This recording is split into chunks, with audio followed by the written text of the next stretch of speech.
عذاب کے فرشتوں کو کہتے ہیں جاؤ اور جا کر ان بستی والوں کے اوپر عذاب نازل کرو اور بستی والوں کو تباہ و برباد اور نیست و نابود کر دو۔ فرشتے بارگاہ سمدیت میں عرض گزار ہوتے ہیں،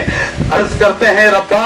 ٹھیک ہے لیکن اس بستی کے اندر ایک پرانی درسگاہ کھلی ہوئی ہے، ایک مدرسہ حال ہی میں قائم ہوا ہے، ننھے مننے بچے وہاں قال اللہ و قال الرسول صلی اللہ علیہ وسلم کی صدائیں بلند کر رہے ہیں، قرآن پڑھ رہے ہیں، اللہ اللہ کر رہے ہیں، نبی پر درود بھیج رہے ہیں۔ تو اللہ فرماتا ہے ایسی بات ہے جاننے کے باوجود بھی اللہ فرماتا ہے ہاں اگر ایسی بات ہے تو ان معصوم بچوں کی وجہ سے، ان کی برکت سے، ان کے توسل سے جو قرآن کی تعلیم حاصل کر رہے ہیں، جو قال اللہ و قال رسول صلی اللہ علیہ وسلم کی صدائیں بلند کر رہے ہیں، جو میرے محبوب پر درود و سلام بھیج رہے ہیں، ان کی برکت سے میں اس بستی پر سے